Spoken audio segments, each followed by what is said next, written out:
Asesoría jurídica. Derechos. Deberes. Mecanismos de participación. El consultorio llega a su casa en Enroque Jurídico. Bienvenidos nuevamente a su programa de Derecho, Enroque Jurídico.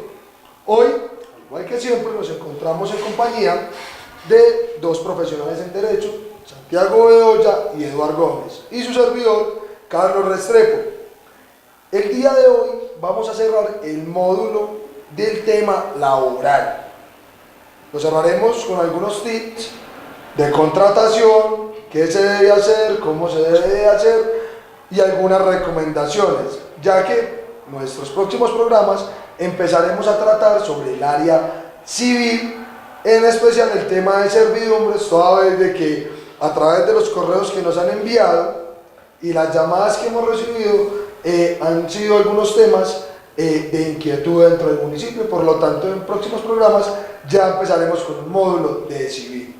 Entonces, terminemos el módulo laboral dando aquellos, digamos, los secretos que se deben de tener en cuenta al momento de contratar, al momento de ejecutar y al momento de despedir un trabajador, y cómo se debe sostener el tema de la relación laboral. Claro, no, aquí hay un llamado porque tienen que estar atentos, tienen que estar pendientes todos, tanto los empleados como los empleadores. Acá vamos a trabajar no solamente el tema del despido, sino el tema también de la contratación, cómo se contrata, cómo se hace de mejor manera, y adicionalmente, ¿cuál es el consejo de un abogado para usted como persona dueña de un establecimiento, o para usted como ciudadano, como persona que quiere ganarse su dinero y que sus derechos sean tenidos en cuenta? Entonces, yo creería que sería una buena idea empezar por la misma contratación, empezar por cómo se debería contratar, cómo se debería llegar a iniciar ese vínculo laboral, esa relación laboral que es la que va a dar origen a toda la amalgama de los derechos laborales. Así es. El derecho laboral es común, y es que todos tenemos un vecino, un amigo, un primo, un familiar, etcétera, que tiene o ha tenido inconvenientes en esta área. Se fue a trabajar a alguna empresa con algún empleador y resultó un problema jurídico porque se liquidó mal, la contratación se hizo mal, hubo algún incumplimiento de las condiciones que en programas anteriores hemos estipulado fundamentales para la existencia de los contratos laborales. Entonces, las recomendaciones que vamos a hacer acá es para que tanto el empleado como el empleador las tengan en cuenta a la hora de iniciar la relación laboral, con el fin de que al finalizar esa relación laboral se eviten los problemas que siempre se generan al respecto. Una mala liquidación, por ejemplo, la falta de pagos correspondientes a la ley, lo que la ley indica, incluso por parte del empleado cuando incumple una serie de condiciones que debió conocer desde el principio y que por desconocimiento se inaplicaron, y eso generó entonces esa pérdida o ese rompimiento de lo que el Estado Social de Derecho busca, es la unión de todas las personas, de todos los ciudadanos en un solo bloque, evitar los conflictos entre ellos. Claro que sí, Eduardo. Entonces, inicialmente, la primera recomendación que se debería hacer siempre que se vaya a contratar a una persona para ejecutar una actividad o llevar a cabo una labor, se recomienda desde Enroque Jurídico, lo primero, solicitar la correspondiente hoja de vida y realizar la correspondiente entrevista, que es lo que nos va a permitir a nosotros como empleadores conocer si esa persona sí cumple y llena con los requisitos del perfil que requerimos para determinada actividad.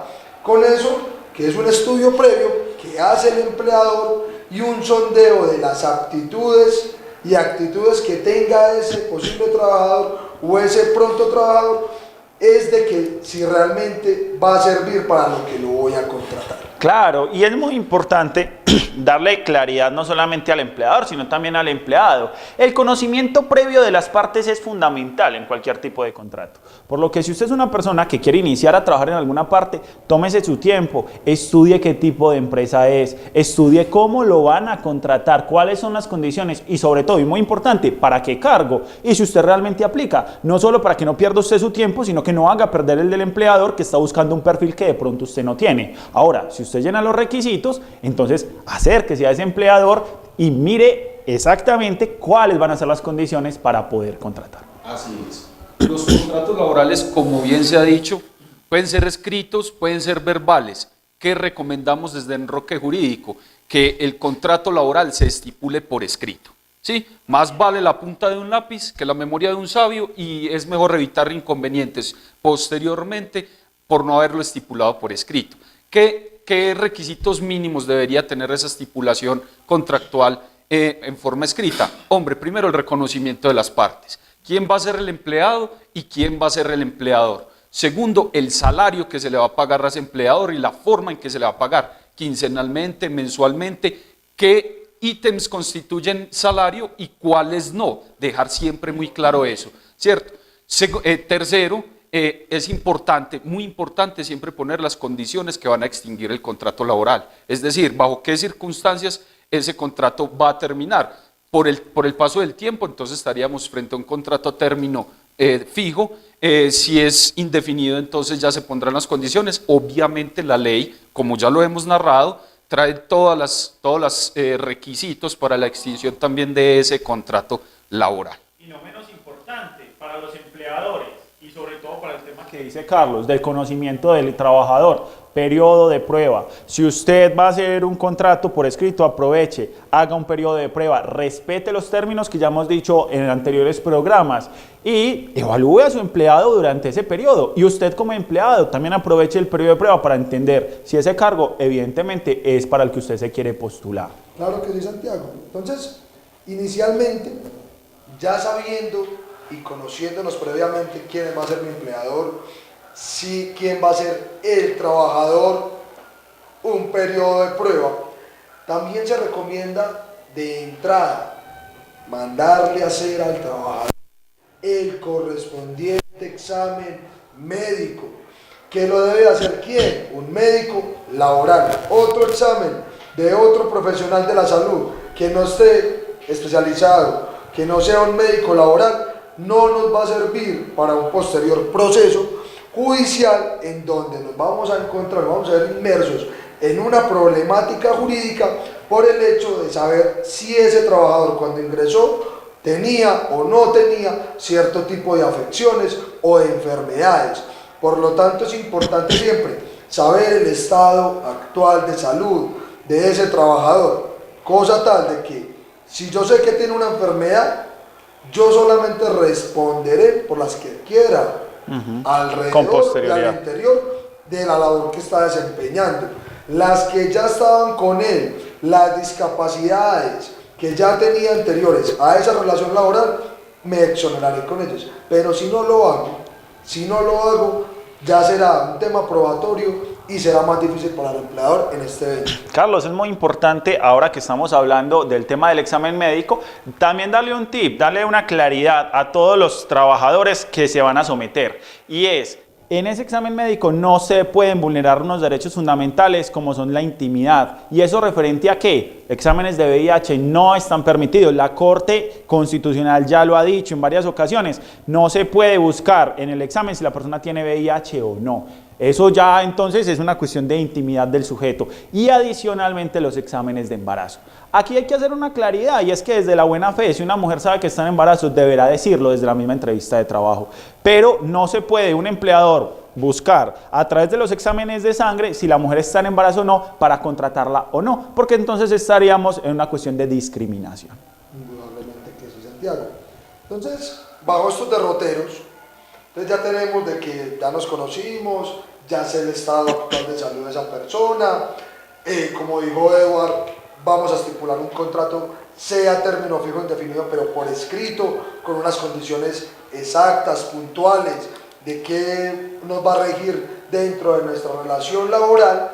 También se debe tener en cuenta que al momento de contratar, y haciendo nuevamente hincapié en ese aspecto, el periodo de prueba, que yo creo que hay que ahondar un poco más ahí, y es en el entendido de que ese periodo de prueba no solamente me va a dar a mí como empleador si la persona es eficiente, si la persona es atenta, si pese a que puede cumplir con el perfil desde la parte académica, si lo que se busca es un perfil académico, pero a la hora práctica no es lo que yo busco para atenderme a la gente o para desarrollar las actividades, ese periodo de prueba no se puede desaprovechar. Y ya que estoy haciendo algo escrito, de una vez lo pacto, obviamente con todas las garantías prestacionales que tiene derecho esa persona, pero como periodo de prueba, cosa tal de que en un momento dado, si yo veo que no es lo que yo busco, pues no voy a tener una consecuencia jurídica como es lo que se llama despido sin justa causa,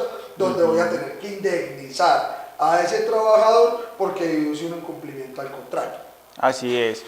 Ahí de pronto hay una cosita muy importante y es lo que vos decís, no solamente nos tenemos que enfocar en la parte técnica. Y ahí quiero hacer una precisión. Muchas veces las personas tienen el estudio, pero hoy en día hay otras inteligencias, como la inteligencia emocional, la parte social, que hay que evaluar a un trabajador, porque de nada sirve un trabajador muy inteligente, muy eficiente, pero que mantiene conflicto con las otras áreas de trabajo. En esos casos se le recomienda al empleador poder aprovechar ese periodo de prueba para evaluar las aptitudes sociales y de trabajo en equipo que tiene una persona. Y a los trabajadores se les recomienda que aprovechen estos espacios para poderse integrar con los demás trabajadores y así poderse hacer ver fuertes, no solo en cómo ejecutan su trabajo, sino en su forma de ser y sobre todo los valores que puedan tener en la empresa. Así es.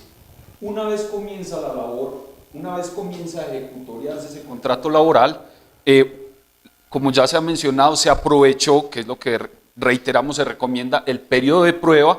Una vez inicia esa relación laboral, se le recomienda siempre, y es algo que infortunadamente ocurre mucho, no solo en San Pedro de los Milagros, sino en muchos sectores del país, y es que los empleadores omiten pagos correspondientes a sus obligaciones creyendo que están haciendo bien. Por ejemplo, muchas veces se contrata a la persona y se le dice, yo corro con los gastos en pensión y usted corre con los gastos en salud, etcétera. Muchas condiciones que a la hora de terminar el contrato van a perjudicar a uno o a otro, generalmente al empleador, ¿cierto? Por no hacer los pagos correspondientes a lo que la ley le exige. ¿Qué le exige? Pensión, salud, los bonos, cesantías, ARL. Y no menos importante, y también se le recuerda a los empleados, tienen que notificar a su empleador si tienen hijos menores de edad para los correspondientes fondos de las cajas de compensación. Claro, o sea, es importantísimo lo que estás diciendo, Eduardo, claro, indudablemente. Una vez pasamos esa parte primaria de contratación, el acto seguido inmediato que debe hacer el empleador es afiliarlo. Si usted no lo afilia de manera inmediata, pues indudablemente, si existe un accidente laboral, si ese trabajador lastimosamente empezó la primera semana y el empleador pensó dentro de su ignorancia de que es que yo lo voy a afiliar para el próximo mes y a la semana siguiente ese trabajador se me enfermó, los gastos médicos los tendrá que cubrir el empleador y será causal para ese trabajador terminar ese contrato con justa causa y solicitar no solo las indemnizaciones por despido sin justa causa, porque eso es un despido sin justa causa indirecto, sino adicionalmente las demás sanciones de ley. Por lo tanto, el paso seguido que va a hacer siempre un empleador es, como ya lo dijeron mis compañeros, seguridad social, pensión y ARL. Y en el tema de la ARL yo creo que es importante resaltar algo. Siempre que lo afilien a la ARL, no mientan con cuál es el tipo de riesgo. No se sometan a un proceso judicial por una pequeñez como esas, porque llegan y entonces la persona está manipulando, por decir algo, maquinaria pesada, y llegamos y decimos que el riesgo de esa persona es un riesgo 1. Como si fuera un oficinista. Claro, cuando el riesgo es un riesgo 3, un riesgo es 4, donde la persona, lo que va a cubrir la ARL en el momento que ocurre el accidente, va a ir a verificar. ¿Cómo así usted se cortó con una sinfín, por decir el ejemplo de un acerrío? Y acá usted aparece reflejado como si lo que usted hiciera es un oficinista. Qué pena, pero yo no le respondo por ese accidente laboral y por lo tanto quedará a cargo de esas indemnizaciones el empleado. Hay algo que es muy importante que estás mencionando, Carlos, y en esto sí hay que resaltarlo, mejor dicho, de la mayor manera posible. En el trabajo. Aquí esto es un punto donde no se salva a nadie, pero quiero hacerle este mensaje sobre todo a esos empleadores que tienen varios trabajadores. Es decir, aquel que tiene más de 5 o 6 personas a su cargo, entienda que tiene que manejar un sistema de seguridad y salud en el trabajo óptimo, es decir, que estas personas tengan incluso tiempo de recreación, porque la salud mental hace parte de la salud en el trabajo, y es más, recomendadísimo, un reglamento interno de trabajo para todos los empleadores, pero de pronto si hay un empleador que tiene más de 4 o 5 trabajadores, recomendado, acérquese a una oficina de abogados, nosotros estamos a su disposición o a su abogado de mayor confianza para que le realice su reglamento interno donde está planteado todo el procedimiento a seguir, las sanciones, los derechos y los deberes tanto del empleador del trabajador, las obligaciones, absolutamente todo, y no se tiene que escapar ningún elemento para que en un caso tal como un accidente, como por ejemplo puede ocurrir un descuadre, que se trabajará más adelante el tema, una mala práctica, pues entonces se pueda proceder sin temor a estar violando derechos. Claro que sí, Santiago. Y entonces vamos a entrar en eso. A veces el empleador en principio cumple con los primeros requisitos que dimos. Sí, indudablemente hizo una entrevista, sí, indudablemente genera un contrato escrito, hace el correspondiente examen, es más, posee su correspondiente reglamento interno, pero nos encontramos con una mala práctica por parte del empleador al momento de ejercer su autoridad frente a los trabajadores. Entonces, un ejemplo muy común que se puede dar es en aquellos donde los trabajadores ejercen una actividad de cajeros. Todo el día son los que están manipulando el ingreso y el egreso de la correspondiente empresa. Entonces hay empleadores que dentro de su ignorancia consideran de que a finalizar la jornada, lo que se llama arqueo, ¿qué es un arqueo? Una contabilidad final de lo que se les dio como base y el resultado total de las ventas más esa base.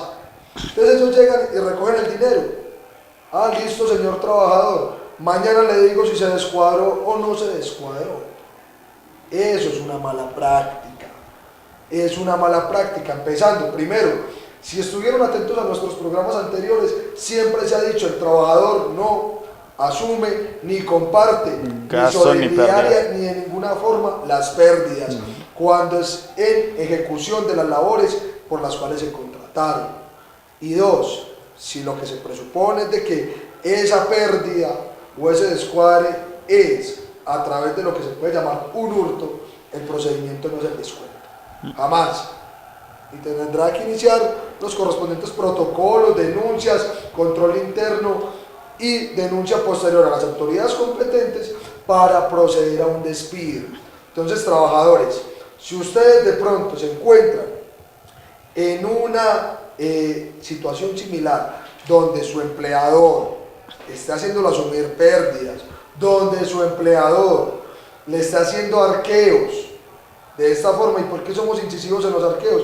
Porque es donde se está manejando y manipulando dineros, y su empleador lo hace partidario de las pérdidas y le descuenta de los salarios, recuerden que pueden visitarnos en nuestras instalaciones del Enroque Jurídico, donde los asesoraremos y les diremos cuál es el camino a seguir con ese empleador, porque lo único que se hará es exigir y hacer valer sus correspondientes derechos. Así es. Eso nos lleva a un punto muy importante de estos consejos, de estas recomendaciones que estamos haciendo, y es que el salario del trabajador es sagrado. Usted no puede como empleador hacer retenciones, deducciones, etcétera, que no estén autorizados por la ley. Siempre que usted vaya a hacer eso como empleador, recuerde, está incurriendo en faltas. en faltas que va a aprovechar el empleado, obviamente, y legítimamente más adelante. Ahora bien, muchas veces las relaciones laborales implican que usted necesite sacar permisos, necesite hacer un montón de situaciones que alteren el normal transcurso de su labor. En enroque jurídico, como ya lo mencionamos, se recomienda hacer todo por escrito. Nosotros tenemos que quitarnos ese estigma, en especial los empleadores, de que si a mí me presentan algo por escrito, está mal, o me están haciendo alguna reclamación, o es porque el empleador de mala fe está buscando que se constituya alguna prueba, etcétera, etcétera. Tenemos que quitarnos ese estigma, saber que lo mejor para empleado y empleador siempre es manejar las cosas jurídicas en especial de la manera más clara, y la manera más clara de hacerlo obviamente siempre será por escrito. Claro que sí, Eduardo. Y en ese punto vale también recordar algo. La mala práctica de nuestros empleadores a veces va dirigida a que no se tiene un control de ingreso y de egreso de ese trabajador. Y entonces, claro, el trabajador en algún punto se va a ver perjudicado porque le va a ser más difícil lograr demostrar si ha venido laborando, sí o no, horas extras. Y entonces, ¿qué va a pasar? Vamos a encontrar una relación laboral donde ese empleador le va a estar pagando un básico, porque eso es lo que dice el contrato, cuando la realidad es que el trabajador trabaja 10, 12, 13 horas, pero no tiene la forma de cómo reclamar esas horas extras. Y el empleador, siendo su obligación registrar esos horarios, no lo hace para evadir esos pagos que le corresponden. De hecho, cuando Eduardo ahorita estaba mencionando el tema de dejar todo por escrito y el tema de que a veces se tocan los salarios, hay una práctica común, y la he visto en el ejercicio de mi profesión bastante, y es que el empleador se constituye también como acreedor del empleado. ¿Qué pasa en estos casos cuando llega tu empleado y te pregunta, patrón, tengo una necesidad X o Y necesito que me prestes dinero?